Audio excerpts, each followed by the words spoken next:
What's going on? Go Video. How you doing? All right, welcome back to the channel. It's been a while since I made an uploaded post here. Let me redo that. And welcome back to the channel. Go Video. What's going on? Just in time flipping, and you are back to the channel, and I am back to the channel. Wow, I haven't made a video in 2 or 3 months, so bear with me. I probably kind of forgot even how to structurally do anything, which is good. So I'm just going to show you kind of what's going on the past couple months since I haven't made a video, and we'll just recap some stuff. All right, here we go. So here's the starting of a little plan I have. I've been kind of collecting the picture frames, frames. Drink every time I just said picture frames. And there's some over here. So what I tried doing, we're gonna use postcards. Here's a little example. We're gonna do like a little border thing there with some planes. And we're gonna do a little border thing there with some other interesting postcards.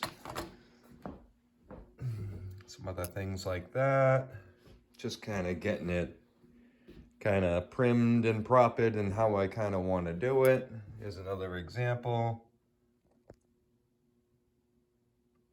And yeah, so you got the idea. All right. So I got some mats. They're kind of expensive. They're like $15. Here's my first practice run of a mat. It came out awful. It wasn't that good. So that was my practice run to try and do it. I am using a $2 razor. So, I mean, we're on a extreme budget trying to do this here. Normal people use like a $200 or $100 cutting machine. So here's kind of the one that I'm trying to do here. Just something like that with this, you can't really see it, with this little Peter Rabbit print and this Easter print. And go like that. There's that frame. You get the picture. That's kind of what we're doing here. All right. It's a slow, hard grind. I'm kind of working through the kinks. I might actually go buy the cutting machine, do about 10 or 15 prints, sell the 10 or 15 prints, we'll call them prints at this point, and then recoup the money for buying the machine. That way we can do more prints later. I do have another box of frames, and then I can just keep looking for frames. That's my plan. And then my next project, I was showing Lobster, is these cars. So here's the cars. Vroom vroom. Die-cast cars. I got them in a lot from like a storage clean out thing. They're only worth like 10 or 20 bucks. So here's the one that I started with. Bring it over into the light. Kind of give you an idea what the hell I'm doing. So this is the car I started with. So what I'm doing is I'm patinaing the vehicle. As you can see, I'm kind of scuffing it up, giving it a little patina. I started hitting it with a little tack hammer, giving it a little character. I might take my Dremel and start to Dremel out some of the fender and then paint it like, you know, like a rusty color, like it was kind of going, but yet try and keep all the trim good. So I'll show you, so here's some examples of some other guy trying to do this exact operation here. And I don't want to be like I'm copying him, but yeah, I'm kind of copying him because I mean, I can sell these cars for 10, or I can try and copy this guy. And if I do good at it, then you know, you never know what can happen from that. So there's the example. I gotta, well, we'll go down here. We'll go downstairs. So there's the example. we're working on cleaning for sure. And we're gonna make a little tinkering table there. I didn't notice that I had that backwards, but little tinkering table here to do that project, maybe more cutting projects down here. And then I'm gonna start to try and do some restoration of some antiques. So here's a, what is this? This is a sausage press. So it's complete, but it could use some fancying up.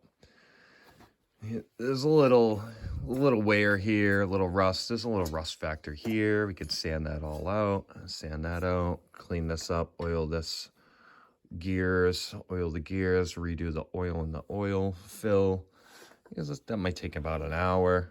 And then I noticed some people outlining the letters with like a yellow enamel paint. You give it a little pop, and then they'll redo the label in the yellow or gold enamel paint. And it usually fetches, I mean, I think this would sell for about 150 as is, maybe 100 on the low. But I think if I cleaned it up and did all those things to it, I think I can get 250. So, you know, it's $100 to the cleaning process, but yet you're really holding a lot of value in the item, a lot easier to sell it, yada, yada, yada. That's kind of my plan with that. So we're kind of just trying to take on more projects like that are easy and yet in my wheelhouse that are doable. Here's another project I got. I don't want to take on too many of them at a time either. So some example of what I've already kind of cleaned and what I can do to it. So here's the old patinaed top. Pretty patinaed, pretty bad. So I took a wire brush to it, got it back. It's in good shape. You can put your hand on it now, at least. I'll do the same to these ashtrays. This is an ashtray. It's a little snuffer. Put your cigar in there or something. This is actually a lighter. This is, what do they call this? Glass? No, they have a special name for it. I don't know. We'll come back to it. I forgot the special name for the glass, but I don't think it's like alabaster. No. I don't know. Whatever.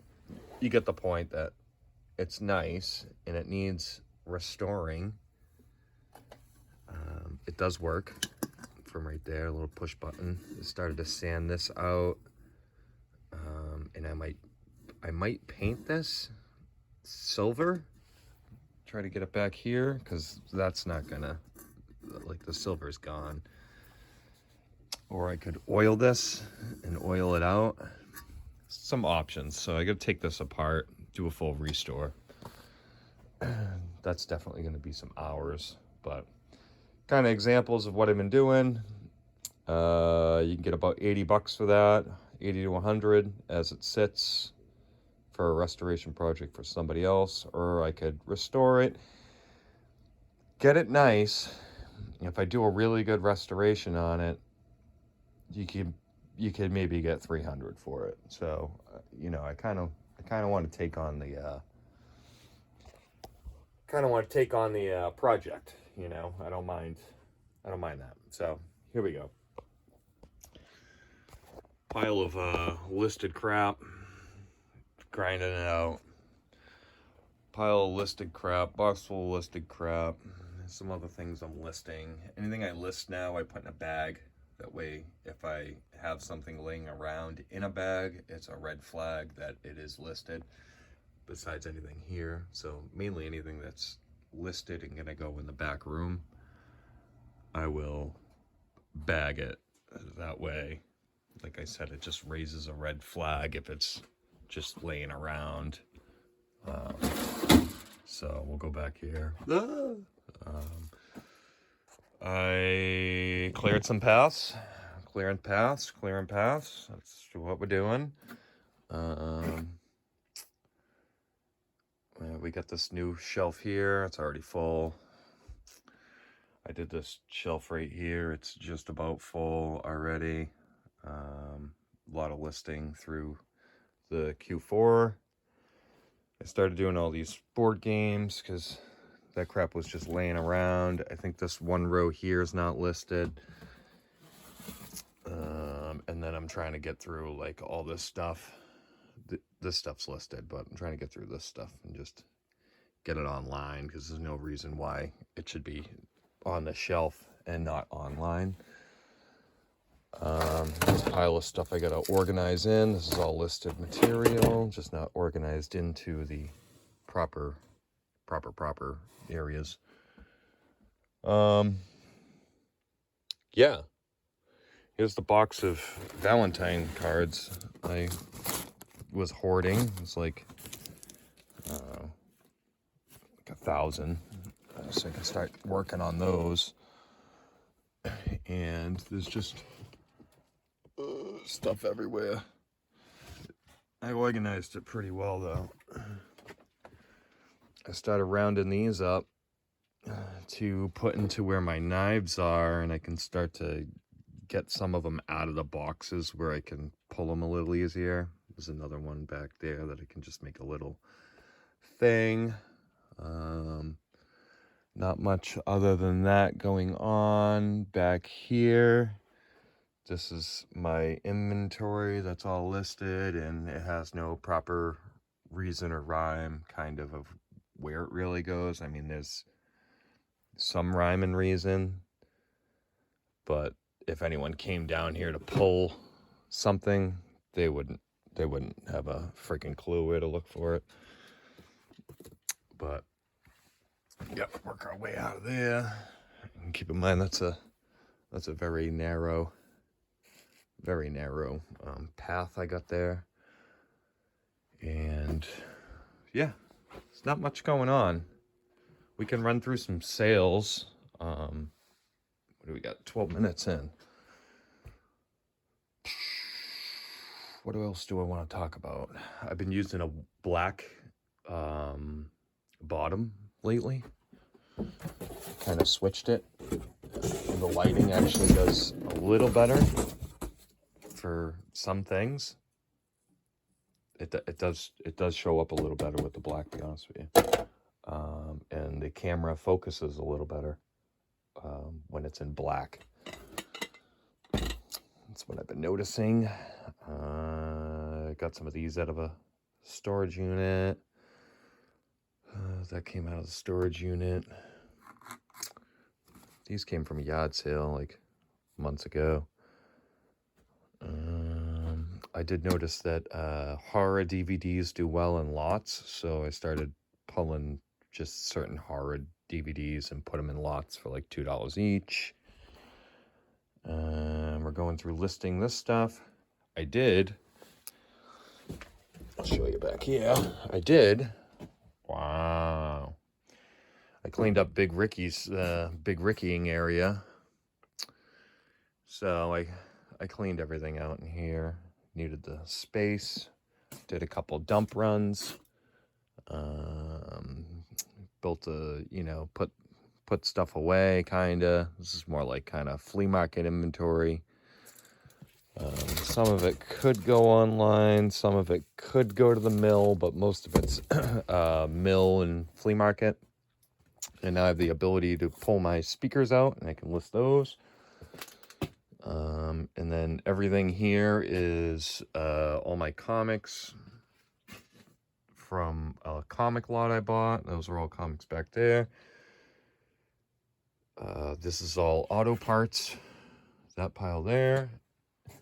And then this is all wires and cables and chargers and remote controls and video game controllers, pretty much. So I've been separating. I've been putting in my hours. I've been putting in the work. Here's a pile of, I would call it Big Ricky material, but I mean, we'll go through it. There's some okay stuff here. We get a little paddle pog. I mean, that might be worth something. There's a couple Nintendo controllers, and we got a vintage Microsoft mouse. I mean, there's some stuff in there that we need to go through. But yeah, not a lot of stuff going on. Just crunching out the sales, pushing the shipments out. Got my feedback back up to 100% feedback. Pretty much just pushing it out as fast as I can, pulling orders, blah blah blah. Same old normal stuff. Nothing really crazy went on through the past couple months. It was definitely a good Q4 of sales. I think I did about 30 in 90 days on eBay, which was, I mean, that's pretty good. And that was exactly where I thought I was going to be. Brought to you by Dunkin' Donuts. And yeah, that's it, really.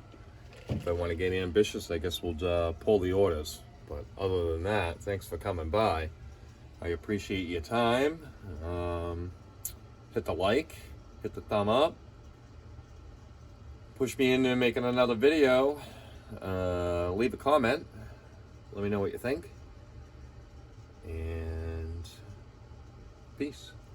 Have a good Happy New Year. Have a great Christmas. And we'll see you either this month or next year. Peace. Later.